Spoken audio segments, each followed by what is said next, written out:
오늘은 유다서 1장 20절에서 21절, 22절까지 읽겠습니다. 다 같이 읽겠습니다. 사랑하는 자들아, 너희는 너희의 지극히 거룩한 믿음 위에 자신을 세우며 성령으로 기도하며 하나님의 사랑 안에서 자신을 지키며 영생에 이르도록 우리 주 예수 그리스도의 긍휼을 기다리라. 어떤 의심하는 자들을 긍휼히 여기라. 아멘. 오늘 우리가 주목해서 봐야 될 이 네 가지 중요한 영적인 지침이 오늘 본문에 있습니다. 20절에 두 개가 기록되어 있고요. 21절에 또 두 개가 기록되어 있습니다. 먼저 20절을 우리 다 같이 읽습니다. 사랑하는 자들아, 너희는 너희의 지극히 거룩한 믿음 위에 자신을 세우며 성령으로 기도하며.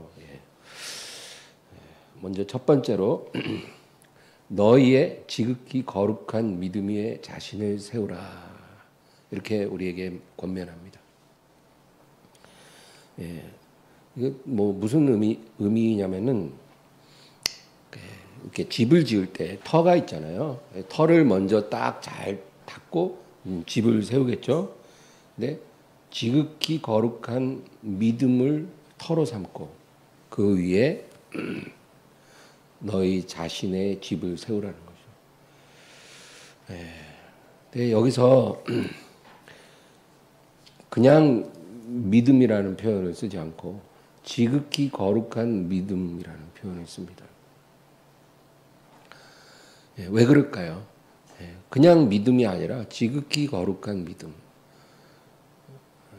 지극히 거룩하지 않은 믿음이 있다는 거죠. 그래서 이런 부분을 우리가 생각을 해야 합니다. 거룩하지 않은 믿음이 있어요. 순수하지 않고 오염된 그런 믿음입니다. 깨끗이 않은 믿음입니다. 간단히 말해서 우리가 믿음의 대상 예수 그리스도만 의지하고 나아가야 되는데 뭐 다른 속셈이 있는 거예요.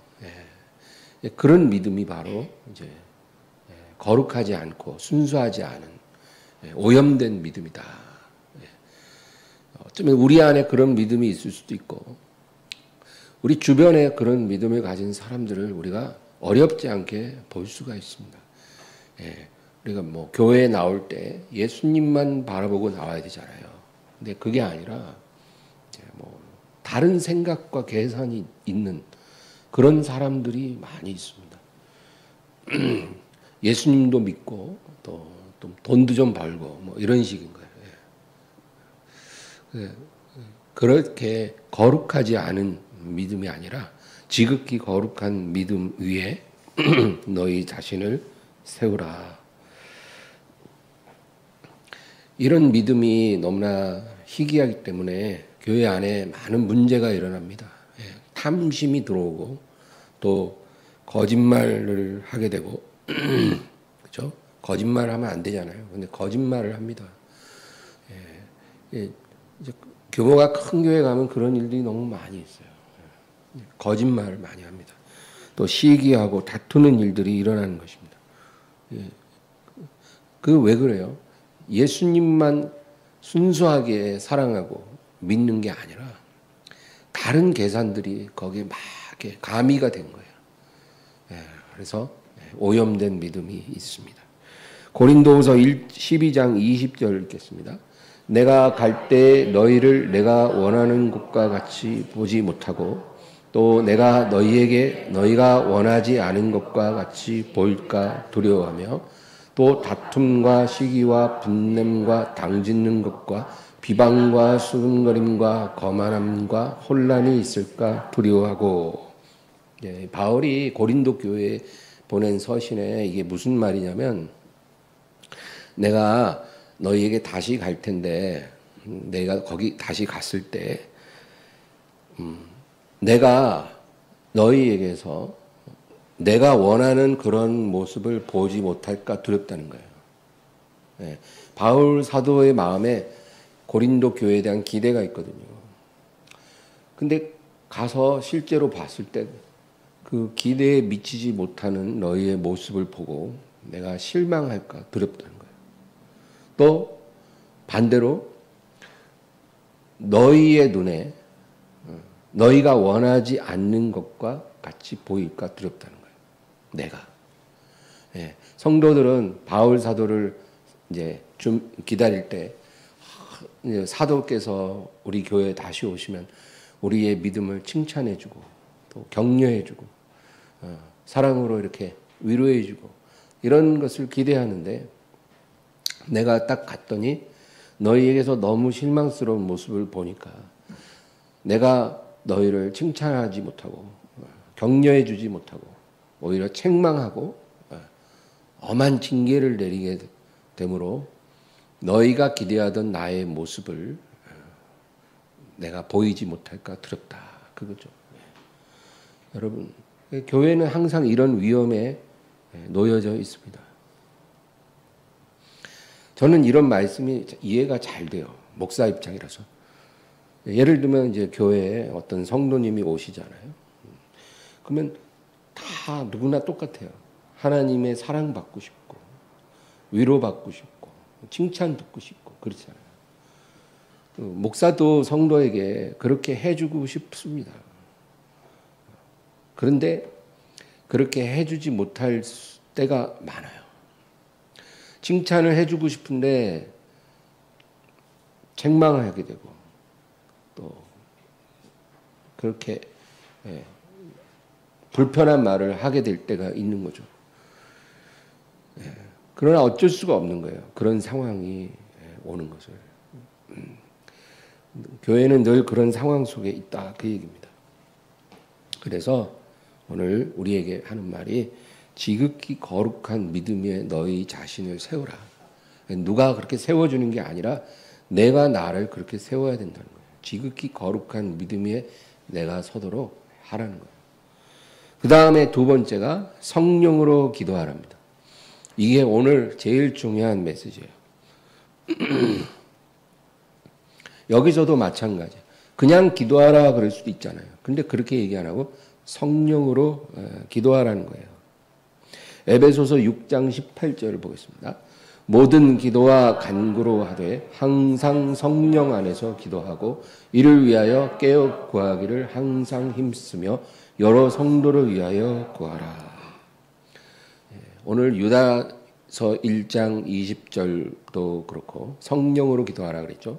그 다음에 에베소서 6장 18절에 보면 성령 안에서 기도하라.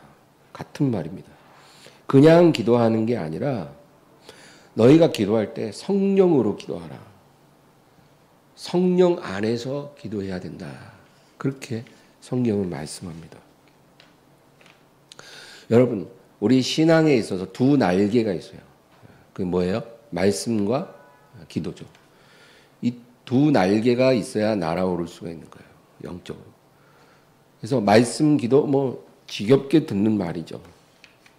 이걸 다른 예를 들어 표현하면 두 손과 같아요. 두 손이 있잖아요. 하나님이 왜 두 손을 주셨냐면은 이거를 가지고 협조해서 정교한 일을 하라는 거죠. 예. 여자들은 주방에서 음식을 조리할 때 한번 생각해 보세요.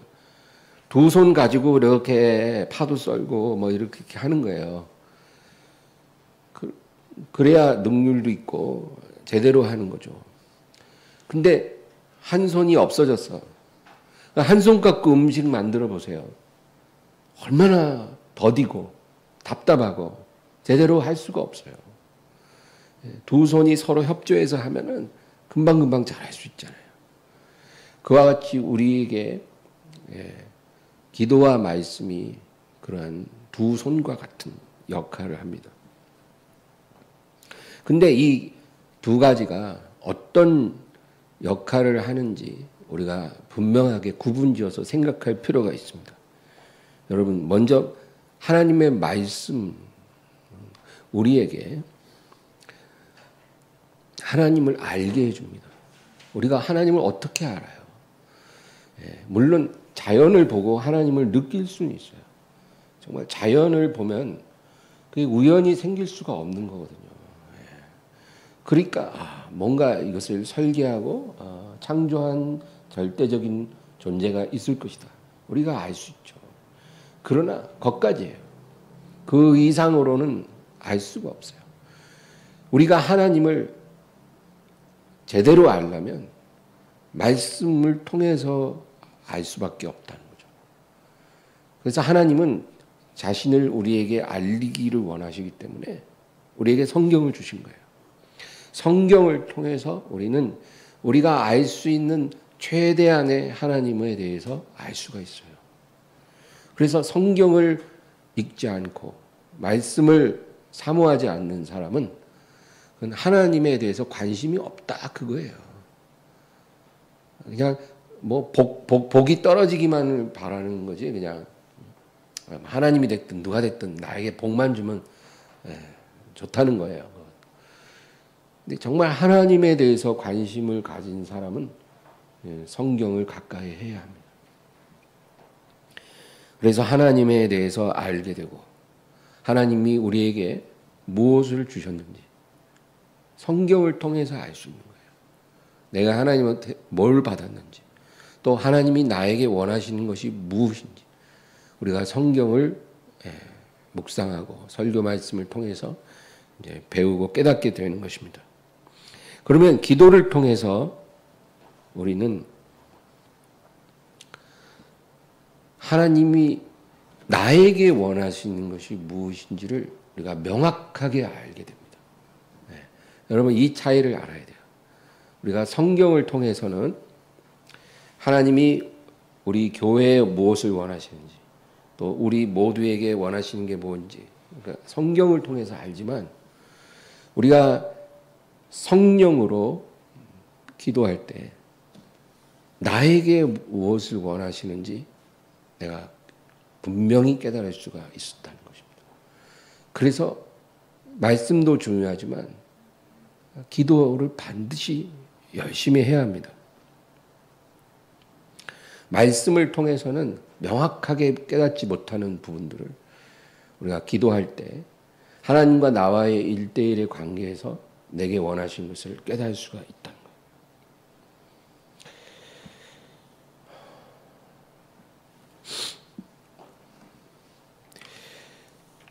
근데 우리가 그냥 기도하는 게 아니라 성령 안에서 성령으로 기도한다 그러잖아요. 그러면 그 기도는 어떻게 하는 거냐? 방언 기도에 그 비밀이 있어요. 방언 기도입니다. 방언 기도를 통해서 우리는 성령으로 성령 안에서 기도를 할 수가 있는 것입니다.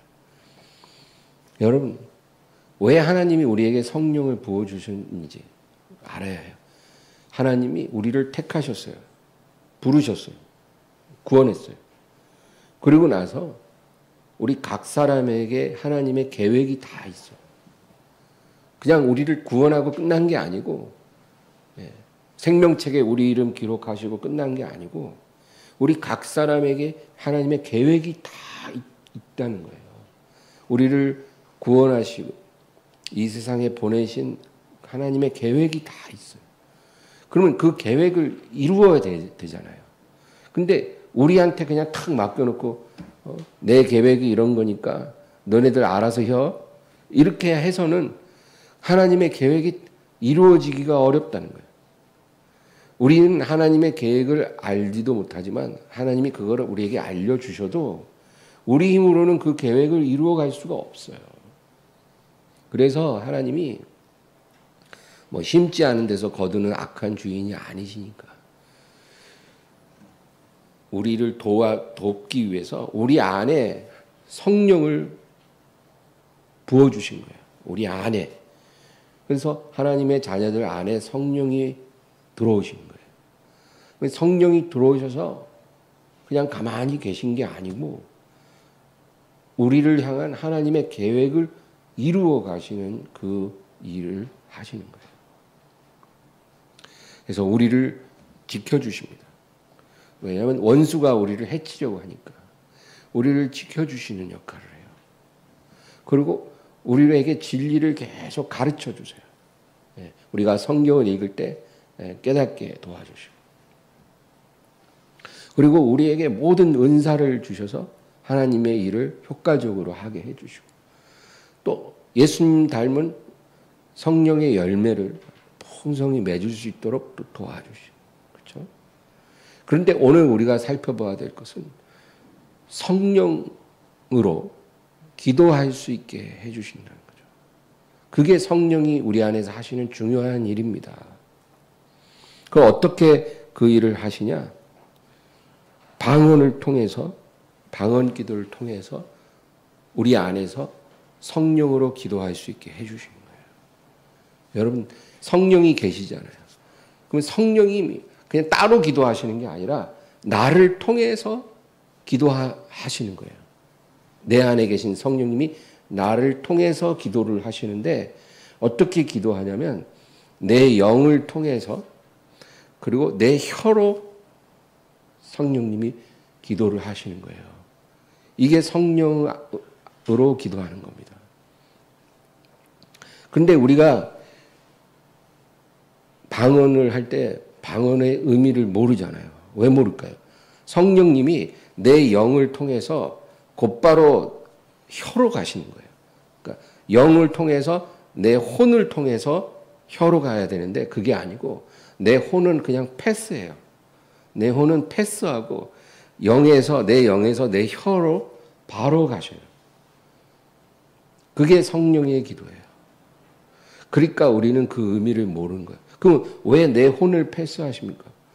혼이라는 건 내 마음이라는 거거든요. 내 마음을 패스해요. 왜 그렇게 하시냐면 내 마음을 통과하면 그게 걸림돌이 돼요. 우리의 지성이나 어떤 그 의식은 하나님의 뜻을 제대로 이해하기가 너무 어려워요. 하나님의 뜻을 우리가 이해하기가 어렵다는 거예요. 그래서 만약에 성령님이 내 영을 통해서 내 혼을 통해서 내 혀로 가시면 내 혼에서 딱 막혀서 혀까지 안 와요. 기도가. 그래서 내 혼을 통과하고 바로 혀로 성령으로 기도하게 하시는 겁니다.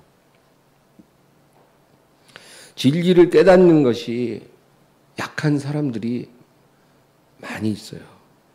진리를 말해줘도 못 깨닫는 거예요. 그러니까 그런 사람들이 어떻게 성령의 기도를 하겠냐고요. 또 환경에 눌려서 너무 힘들어하는 사람들이 있어요.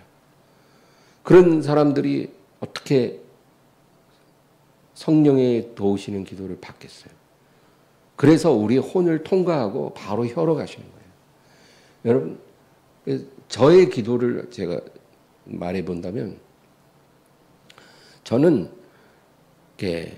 저도 연약한 사람이에요. 그래서 저도 기도하려고 이렇게 딱 앉으면 바로 집중해서 제 혼이 기도에 깊이 들어가지지가 않아요. 온갖 잡생각이 왔다 갔다 하고 때로는 몸이 너무 피곤하고 무거울 때가 있어요. 입이 안 열려요. 무슨 생각이 안 돼. 뭘 기도해야 될지 그런 어떤 집중이 안 돼요. 아무것도 못 하겠어요. 내 혼은. 근데 만약에 제가 제 혼을 통해서 성령의 기도를 하려고 그러면 입을 열기가 어려울 거예요. 머리가 너무 복잡하고 입이 무거운 거예요.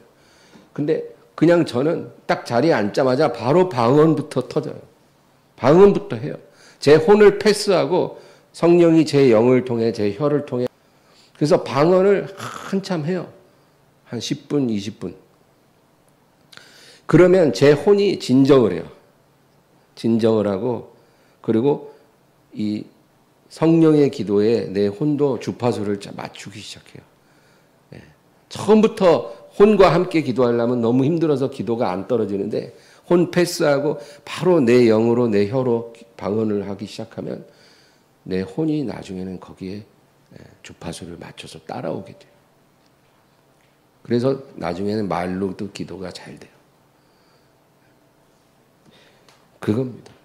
하나님이 우리에게 가르쳐 주신 영의 기도, 성령의 기도는 그렇게 하라고 우리에게 방언 기도를 주신 거예요. 고린도전서 14장 14절을 읽겠습니다. 내가 만일 방언으로 기도하면 나의 영이 기도하거니와 나의 마음은 열매를 맺지 못하리라. 그렇죠? 성령이 내 영과 혀를 통해서 기도하기 때문에 내 영이 기도하거니와 나의 마음, 내 혼은 열매를 못 맺는 거예요. 왜? 무슨 뜻인지 모르니까.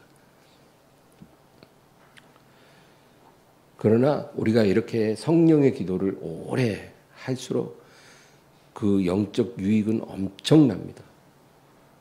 여러분, 그러니까 자꾸 혼을 사용해서 기도하려고 애쓰지 마세요. 그러면 기도가 오래 못해요. 힘들어서. 그러니까 혼을 패스하고 성령이 바로 내 영을 통해 내 혀로 말하시도록 그렇게 내 혀를 내어드리세요. 그 다음 절 15절 읽겠습니다. 그러면 내가 어떻게 할까? 내가 영으로 기도하고 또 마음으로 기도하며 내가 영으로 찬송하고 또 마음으로 찬송하리라. 예. 그러니까 성령의 기도, 성령으로 기도하고 또 마음으로도 기도한다는 거죠. 그러니까 아까 말한 것처럼 저희 기도를 보면 성령으로 먼저 충분히 방언으로 기도하고요. 그 다음에 내 혼이 진정을 하고 주파수를 맞추기 시작하면 그 다음부터 마음으로 내 언어로 또 기도가 돼요. 근데 그 말의 기도, 언어의 기도가 이제 성령의 뜻에 잘 맞춰지게 돼요. 그래서 방언 기도를 충분히 하고 마음으로 기도를 하게 되면 내가 생각지 못했던 기도를 하게 되더라고요. 네. 평상시에 내가 별로 생각하지 않은 어떤 한 사람에 대해서 기도하게 되고 또 어떤 문제에 대해서 기도하게 돼요. 그러니까 내 마음도 내 혼도 성령이 주파수를 잘 맞추게 된다는 거죠. 마음 그리고 또 영으로 또 찬송하고 마음으로 찬송하게 된다. 그러므로 아직 방언을 기도를 하지 못하는 사람이 있다면 제가 알기로 이 가운데는 없는 것 같은데 방언을 아직 못하는 사람들이 많잖아요. 방언 기도를 간절히 사모해야 합니다. 이 방언 기도는 어떤 사람들이 말하는 것처럼 있어도 좋고 없어도 좋은 게 아니에요. 많은 사람들이 그런 말을 하더라고요. 요즘에 목사들도 그런 말하는 목사들이 많아요. 방언 뭐 하면 좋지만 못해도 여러분 별 문제 없습니다. 천만에 만만에 그거는 아닙니다. 방언은 반드시 해야 합니다. 방언 기도 안 해도 좋습니다. 이렇게 말하는 목사들은요, 다 방언 못하는 목사들이에요. 그거 확실해요. 방언 잘하는 목사가 그렇게 말할 수 없어요. 근데 그런 목사들이 왜 방언을 못 받냐면 자기 말로 그 은사를 폄하하는 거예요. 아, 방언 그까짓 거 없어도 돼. 이런 식으로 주로 이제 장로교에 그런 목사들이 많은데 자기 말로 그렇게 성령의 은사를 폄하하는 목사들은요 평생 그 은사를 못 받습니다. 성령께서도요 감정이 있거든요. 자기가 주는 그 귀한 은사를 폄하하는 사람들한테 그 은사 안 주십니다. 그 무서운 저주예요. 그래서 방언을 이렇게 함부로 말하는 사람은 방언 못 받습니다. 여러분 예를 들어 제가 이제 여러분들한테 약속을 해요. 앞으로 조만간 여기 있는 분들한테 현금 1억씩 제가 드릴 겁니다. 그렇게 딱 약속을 했어요. 근데 어느 한 사람이 나중에 이제 들려오는 얘기가 아이 그까짓 거 안 받아도 돼. 필요 없어. 이랬다는 거예요. 그러면 제가 어떻게 하겠어요? 그 사람 주려고 딱 이름까지 붙여놨던 그 돈 보따리는 빼버려요. 필요 없다니까 안 줘도 되겠지. 안 줍니다. 그 사람은. 근데 성령님도 똑같아요. 은사를 사모하는 사람은 다 주십니다. 특히 방언은요, 우리에게 너무나 영적인 유익이기 때문에 원하면 다 주셔요. 예, 뭐 신유의 은사 이런 거는 너무 위험해요. 그런 은사 받았다가 지옥 가는 경우도 있어요. 그래서 원한다고 해서 주시지 않을 수 있지만 방언의 은사는 정말 유익하고 위험하지도 않아요. 그래서 다 주시는데 그거를 폄하하면 못 받습니다. 그리고 방언이 터질 때, 이제 방언 못하는 사람한테 하는 얘기예요. 방언이 터질 때 의심하지 말라는 거예요. 처음에 방언이 막 혀에서 막 뭔가 나오는 것 같아. 근데 의심이 들어. 아, 이거 내가 만들어서 하는 거 아닌가? 내가 너무 받고 싶어서 내가 만들어서 그냥 하는 방언 아니야, 이거? 이런 의심을 갖지 말라는 거예요. 그리고 또 두려움을 붙잡히지 말라는 거예요. 겁이 덜컥 나요. 제가 그랬어요. 처음에 방언 딱 터졌을 때 겁이 나더라고요. 나 이러다 미치는 거 아닌가? 진짜 교회에서 거적대기 쓰고 이렇게 막 돌아다니는 미친 사람 되는 거 아니야, 나? 이런 두려움이 왔었어요. 근데 그렇게 두려워하지 말라는 거예요. 그냥 믿음으로 내 영과 내 혀를 성령님께 그냥 맡긴다, 이렇게 생각해요. 뭔가 이상한 말이 내 혀에서 나올 때 성령님께 맡기세요. 그러면 방언이 계속 나와요. 그리고 방언을 받은 다음에는 감사하며 계속해서 사용해야 됩니다. 너무 귀한 선물을 주셨는데 그거를 그냥 처박아 놓고 안 쓰면 다시 회수해 가실 수 있어요. 성령의 은사를. 여러분, 다시 제가 말하지만 말씀과 기도의 역할이 좀 다릅니다. 말씀은 우리가 말씀을 읽음으로 죄가 무엇인지 깨닫습니다. 죄가 무엇인지 말씀을 통해서 우리가 알죠. 근데 우리가 성령으로 기도를 많이 하면 내 안에 하나님이 싫어하는 죄가 무엇인지를 명확하게 깨닫게 해주십니다. 일반적으로 하나님이 미워하는 죄가 뭔지 우리는 성경을 통해서 배워요. 그러나 내 안에 어떤 죄가 있는지, 그리고 하나님이 그 어떤 그 죄를 미워하고 계신지 우리가 성령으로 기도할 때 분명히 알게 됩니다. 성령님이 그걸 깨닫게 해주시는 거예요. 방언 기도를 많이 하면 기도하는 중에 성령께서 가르쳐 주신다, 그 말이에요. 또 이해하지 못했던 성경 구절이 불현듯 깨달아집니다.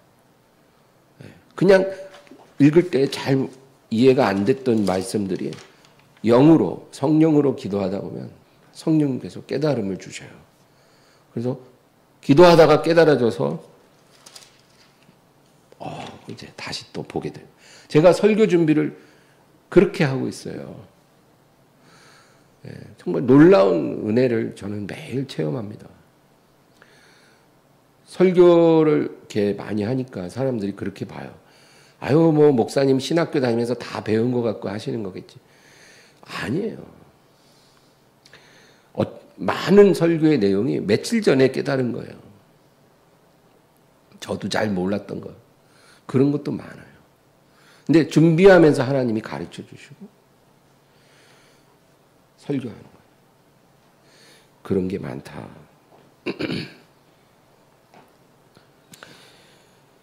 말씀을 읽으면 하나님의 뜻이 무엇인지를 알 수 있지만 성령으로 기도하면 나를 향한 하나님의 뜻이 무엇인지 분명하게 깨닫게 됩니다. 로마서 8장 26절 읽겠습니다. 이와 같이 성령도 우리의 연약함을 도우시나니 우리는 마땅히 기도할 바를 알지 못하나 오직 성령이 말할 수 없는 탄식으로 우리를 위하여 친히 간구하시느니라. 우리가 너무 연약합니다. 그래서 우리가 뭘 기도해야 될지도 우리는 몰라요. 기도는 해야겠는데 막상 딱 기도하려고 하면 뭘 기도해야 되는지 우리는 잘 모르고 엉뚱한 기도를 하기 쉽고 또 심지어는 마음이 너무 무겁고 힘들어서 아무 기도가 안 나올 때도 있다는 거죠. 그럴 때 우리 안에 계신 성령께서 우리의 기도를 도와주시기 시작하는 거예요. 그래서 우리 영을 통해서 우리 혀를 통해 성령님이 기도를 해주시는 거예요. 하나님 아버지께. 얼마나 강력합니까 이게. 내 안에 계신 하나님의 영이 나를 탁 붙잡고 나를 통해서 기도를 해주시는 거예요. 내 혀를 사용해서 하시니까 내가 성령과 더불어 같이 기도하는 거예요. 그렇게 기도를 해주십니다. 그거를 오늘 이 로마서 8장 26절에는 말할 수 없는 탄식으로 우리를 위해 친히 간구하신다. 그러니까 방언 기도는 다른 말로 성령의 탄식이에요. 탄식. 우리 안에 있는 성령의 나를 보면서 탄식하는 기도. 그게 방언 기도예요. 여러분, 제가 외국에 예전에 있을 때 외국 크리스천들과 같이 기도를 많이 했었어요. 근데 재밌는 거는 그 다른 나라 말 쓰는 그 외국인들인데 방언 기도는 우리 한국 사람들 방언하고 똑같아. 정말 희한하더라고요. 우리 순복음교회에서 성도들이 예배 때 뭐 방언하고 막 그런 그 방언 그 소리가 있잖아요. 외국인들도 똑같은 소리로 방언한다니까요. 누가 가르쳐 주지도 않았는데. 그게 뭐예요? 성령의 탄식이에요. 어떤 사람은 그래요. 지금 우리가 하는 방언은 진짜 방언은 아니라는 거예요. 외국어로 해야 방언이지 이런 방언은 아니라는 거예요. 천만의 말씀. 여러분, 외국어로 방언을 주실 때도 있지만 대부분의 방언은 성령의 탄식으로 우리 영을 통해 혀로 말하는 거예요. 그래서 지구촌의 모든 민족들이 방언 기도가 다 비슷해요. 배우지도 않았는데. 의심하지 말고 방언 기도를 넘치게 하시기를 바랍니다. 하루에 1시간, 2시간, 3시간 어떻게 말로 기도하겠어요? 지쳐서 못해요. 만약에 제가 방언을 못한다면 저 하루에 1시간 기도 못하고 살 거예요. 너무 힘들어. 머리도 아프고 마음도 무겁고. 뭔 기도를 해? 머리도 그냥 스트레스 받을 것 같아요. 막 기도 목록 다 기억해야 되고 힘든 일이에요. 근데 방언 기도를 하니까 자리에 앉자마자 방언으로 확 나오기 시작하니까 기도가 너무 쉽고 그렇게 방언 기도 한 15분, 20분만 하면 그 다음에 내 정신도 주파수를 쫙 맞춰서 말이 쉽게 잘 나와요. 그러니까 3시간, 4시간 기도도 가능한 거죠. 얼마나 큰 축복입니까?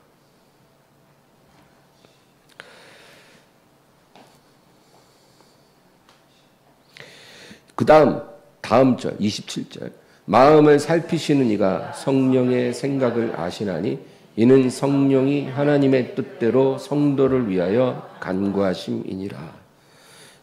그러니까 마음을 살피시는 이는 하늘에 계신 우리 아버지십니다. 마음을 살피시는 하나님 아버지가 우리 안에 계신 성령의 생각을 아셔요. 그리고 또 성령도 우리 안에 계신 그 성령도 하늘 보좌에 계신 아버지의 생각을 아셔요. 왜냐하면 삼위일체 하나님이시기 때문에. 그래서 우리 안에 계신 그 성령 하나님이 하나님의 뜻대로 나를 위해 내 영을 사용해서 내 혀를 사용해서 간구해 주신 거예요. 그러니까 그 기도가 얼마나 강력하게 보좌로 올라가겠어요.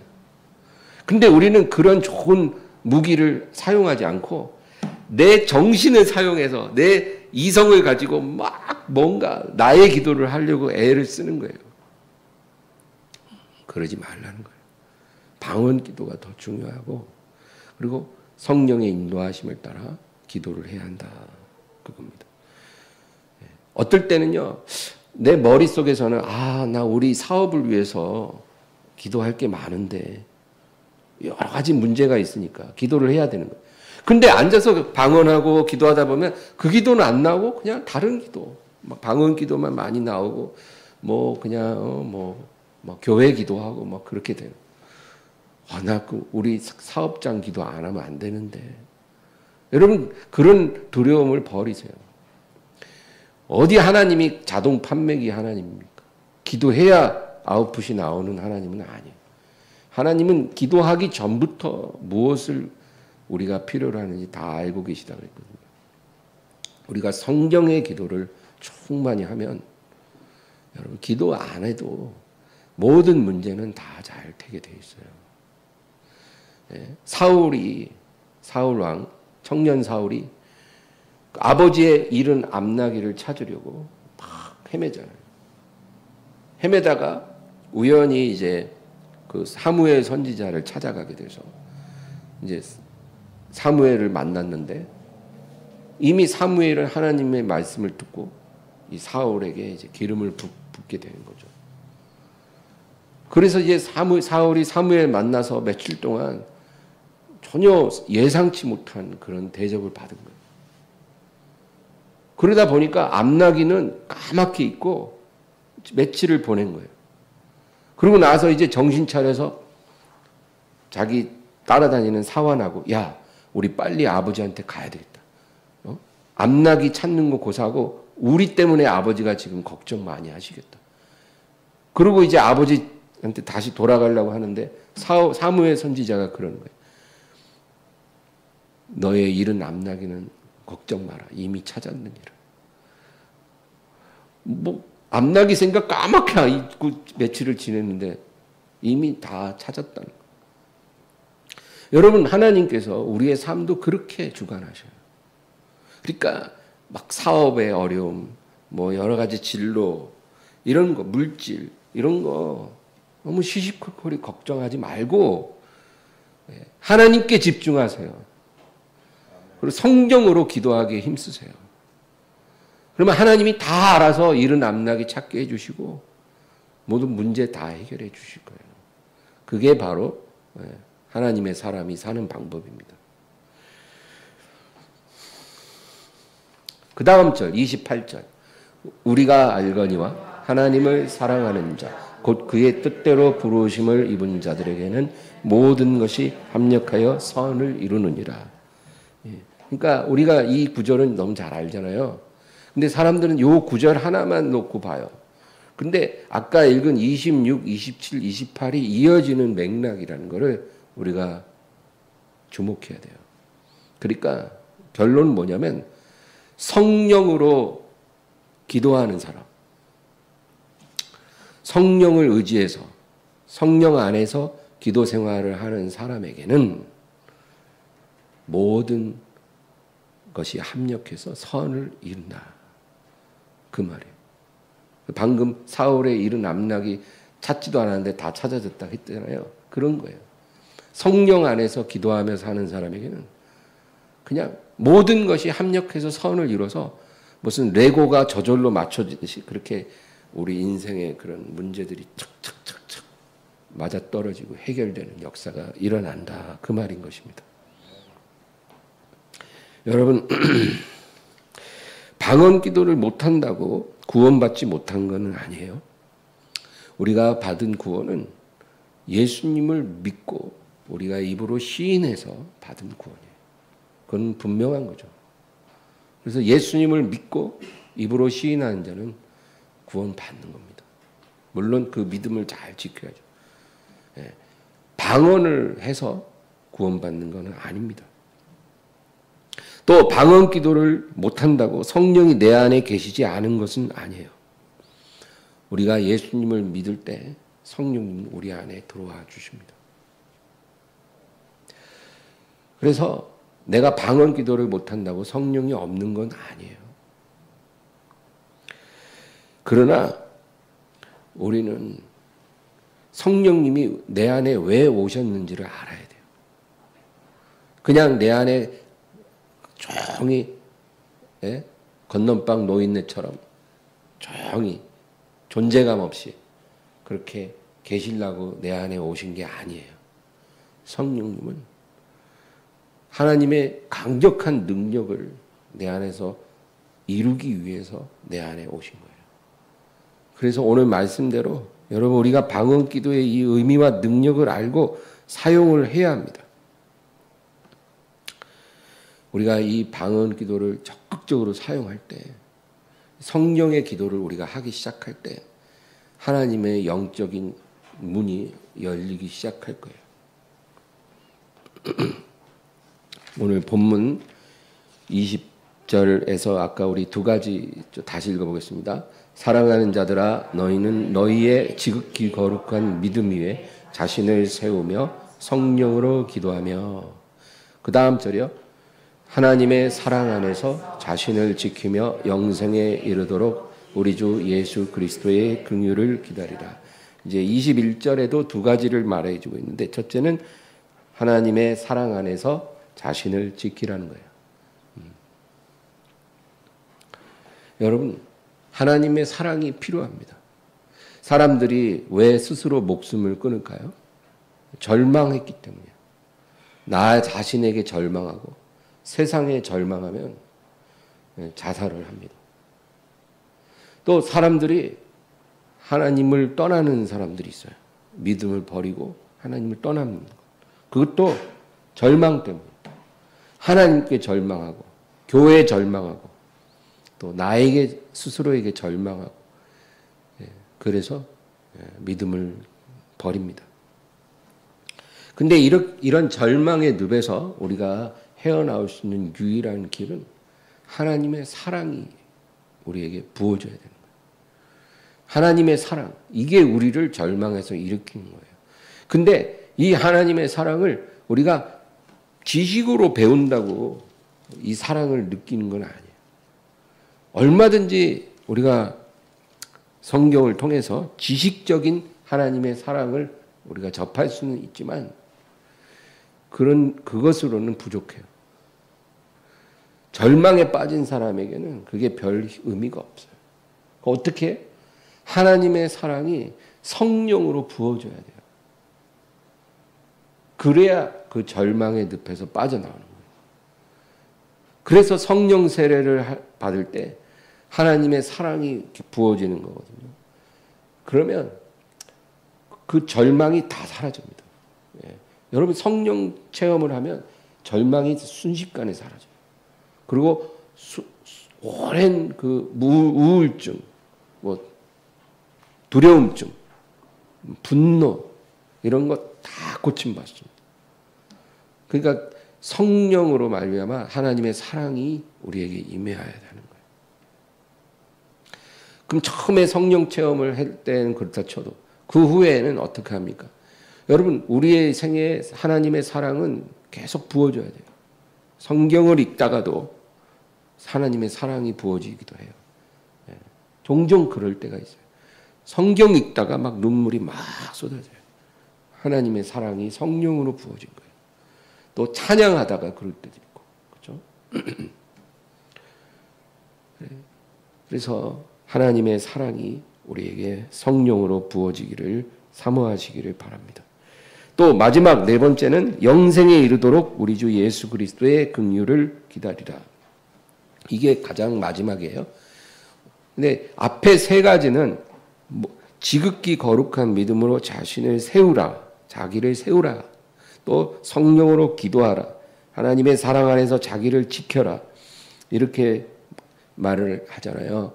뭔가 내가 적극적으로 해야 하는 그런 느낌을 받아요. 그렇죠? 뭘 세우라, 지키라, 기도하라. 근데 마지막 네 번째는 뭐냐면 기다리라. 기다리라는 거는 느낌이 좀 다르죠. 여러분, 이게 마지막에 이제 나오는 거예요. 뭘 기다려요? 영생에 이르도록 주 예수 그리스도의 긍휼을 기다리라. 우리가 영생에 들어간 것은 우리의 의로 말미암은 게 아니라 예수 그리스도의 긍휼로 말미암은 거예요. 우리 그 사실을 잊어서는 안 됩니다. 아무리 위대한 하나님의 사람이라 할지라도 예수님의 긍휼로 내가 구원받는다는 사실을 망각하면 그 사람 무너집니다. 그러니까 우리는 이 믿음을 잊지 말아야 돼요. 긍휼로 내가 구원받는 거예요. 내가 아무리 지극히 거룩한 믿음 위에 나를 세우고 또 성령으로 하루에 3시간씩 기도하고 하나님 사랑 안에서 나를 지킬지라도 긍휼로 인해서 내가 영생에 들어간다는 사실을 잊어서는 안 된다. 그겁니다. 그리고 마지막 절 22절 읽겠습니다. 어떤 의심하는 자들을 긍휼히 여기라. 근데 그 밑에 있는 말이 뭐냐면 정확한 번역이에요. 어떤 사람들을 구별을 두어 긍휼히 여기라. 이 말인데, 그러니까 유다서 1장 22절은 번역이 잘못된 케이스예요. 어떤 의심하는 자들을 긍휼히 여기라 이 말보다 어떤 사람들을 구별을 두어 긍휼히 여기라 그런 뜻이 정확합니다. 이게 무슨 말이냐면 이제 교회 안에 순종하지 않는 사람들이 있다는 거예요. 교회 안에. 교회는 그럴 수밖에 없죠. 육에 속한 사람들이 교회 안에 있다는 거예요. 이런 사람들을 이제 우리가 대할 때 너무 허물없이 가까이 하면 그럼으로 인해서 우리가 그 죄에 동참할 수 있는 위험성이 있어요. 교회 아주 육에 속한 아직 그 세상에 그 오염이 벗겨지지 않은 사람이 있는데 그냥 예수 사랑으로 너무 경계하지 않고 가까이 다가가서 터놓고 지내다 보면 그 사람의 그러한 죄에 내가 더럽혀질 수 있다. 그러므로 구별을 두고 거리를 두라는 거예요. 지혜롭게. 그리고 긍휼히 여기라. 배척하라는 게 아니라 그 사람을 긍휼히 여길 때 구별을 두고 긍휼히 여기라. 이런 뜻이 되는 것입니다. 오늘 여기까지 하겠습니다. 여러분 오늘 특별히 가장 핵심적인 거는 성령으로 기도하는 거예요. 우리의 이 능력을 잊지 말기를 바랍니다. 기도하겠습니다. 하나님 아버지, 오늘 우리는 하나님의 은혜를 사모합니다.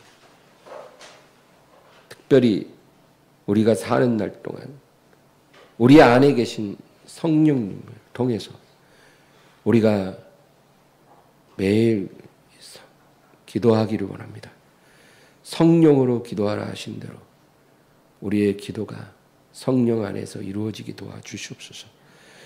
그러므로 내 힘으로 할 수 없었던 많은 영적인 축복의 문들이 이 기도 가운데 열려지게 하여 주시고, 하나님 아버지, 어둠이 빛으로 변하고 사망의 그늘이 생명의 기쁨으로 변하는 역사가 일어나게 하여 주시옵소서. 모든 영광 주님께 돌리며 예수님의 이름으로 기도합니다. 아멘.